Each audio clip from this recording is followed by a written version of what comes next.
everyone, this is Sadia from Promi. We are back here in Onkovigan, and in today's class, we will be solving a very important topic. We have already learned about many rules of transformation in our previous videos, haven't we? If you have not watched those videos, make sure you do watch them. And in today's class, we will be doing transformation for active and passive voice part 1. So once again, this is a part of your English second paper grammar, which will be more specific for those of you who are from classes 11 and 12.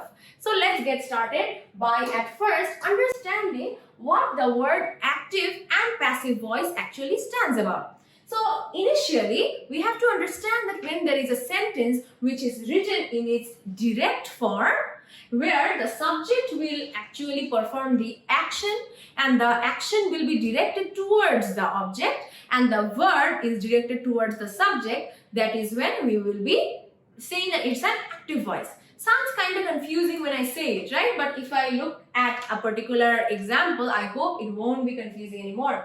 For example, the active sentence here you see is the award-winning chef prepares each meal with loving care. So initially, let's look at the parts of speeches of each of these words. First of all, we see the as a definite article, right? Then we see award-winning. Award-winning is an adjective. Then we see a chef. The chef is the subject of this sentence, or it is the main noun of this sentence. Prepares is the verb. Each meal is the entirety of it is the object, and then with loving care is our phrase that you are using along with the entire sentence. So this is a phrase. Now, in this entirety of the sentence, why is this an active sentence? Because at first we see how the subject is initially mentioned. Right after the subject, there is a verb who is actively explaining what the subject is doing. So the verb prepares is actually explaining what the chef is doing, right? So this is how the subject and then the verb arrives. Then we see each meal collectively is the object here. So the object is a part of the activity done by the verb, and then finally we see the phrase with loving care. So the entirety of it is an active voice. Now, if you have to convert this entire active voice to a passive voice, what will be the sentence? You will at first put the object. So from the sentence, you will identify what is the object. So we see here the object is each meal.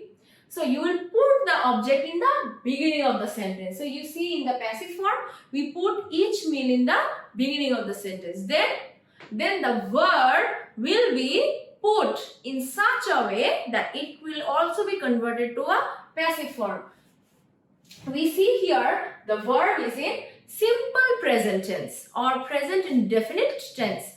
So here we will be putting the verb as the main auxiliary verb is, and then a verb with ed. So this is the structure of whenever you have to convert a sentence from as active voice to passive voice when the sentence has a simple present verb with it. Now, right after it, we will be putting the object, or we can put the phrase, and then we have put the object saying by the award-winning chef.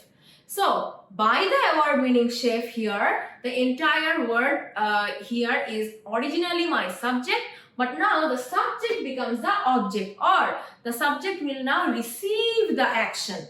So, what will be the sentence? The sentence is, at first there will be an object which is each meal, and then the verb prepares becomes the verb prepares becomes is prepared.